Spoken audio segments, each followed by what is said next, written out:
22 अप्रैल को जम्मू और कश्मीर के पहलगांव में हुए आतंकी हमले के बाद राष्ट्रीय जांच एजेंसी यानी एनआईए ने इस घटना की गहन जांच शुरू कर दी है।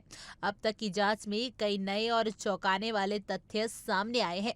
सुरक्षा एजेंसियों को एक संदिग्ध हुवाई सैटेलाइट फोन का पता चला है, जिसका इस्तेमाल हमलावरों ने हमले के दौरान किया था। ये फोन, जो चीन की कंपनी हुवाई का था, भारत में बैन है और इसका इस्तेमाल आतंकियों द्वारा पाकिस्तान या किसी अन्य विदेशी स्रोत से किया गया था।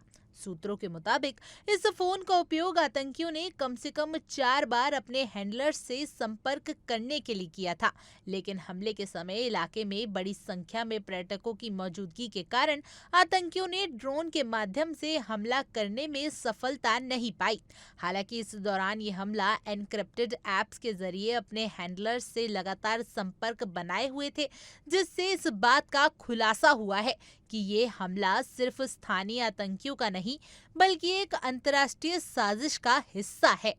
आतंकियों के बीच संपर्क के लिए इस्तेमाल किए गए एनक्रिप्टेड चैट और कॉल से ये पता चला कि कम से कम 10 लोग इस हमले में शामिल थे, जो अपने हैंडलर से संपर्क में थे। इस सूचना के बाद सुरक्षा एजेंसी ने इस नेटवर्क की पहचान करने के लिए अपनी जांच को और तेज कर दिया है। इसके अलावा एनआईए की टीम अब ये भी पता लगाने में जुटी है कि इस हुवाई सैटेलाइट फोन को भारत में कैसे तस्करी करके लाया गया और ये आतंकियों तक कैसे पहुंचा। ये भी जानकारी मिली है कि इस फोन के जरिए लगातार पाकिस्तान स्थित आतंकवादी हैंडलर से संपर्क किया जा रहा था, जो भारत में आतंकी गतिविधियों को अंजाम देने की योजना बना रहे थे।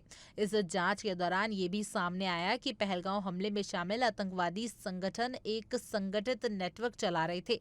वे अपने पुराने तरीके जैसे बंदूकें और विस्फोटक के बजाय तकनीकी हथियारों जैसे सैटेलाइट फोन और एनक्रिप्टेड ऐप्स का इस्तेमाल करने लगे थे। अब तक की जानकारी से ये साफ हो गया है कि इस हमले के पीछे केवल स्थानीय आतंकवादी संगठन का हाथ नहीं था, बल्कि एक अंतर्राष्ट्रीय आतंकवादी नेटवर्क भी शामिल था। सुरक्षा एजेंसियों को उम्मीद है कि जल्द ही इस नेटवर्क की पूरी पहचान हो जाएगी और आतंकवादियों के खिलाफ सख्त कार्रवाई की जाएगी। साथ ही ये घटना ये भी दर्शाती है कि किस तरह से विदेशी आतंकवादी संगठन भारत में अपनी योजनाओं को अंजाम देने के लिए तकनीकी तरीकों का सहारा ले रहा है, जिससे न सिर्फ सुरक्षा एजेंसियों के लिए चुनौती बढ़ रही है, बल्कि पूरे देश के लिए ये एक गंभीर चेतावनी है। Bureau report, India daily.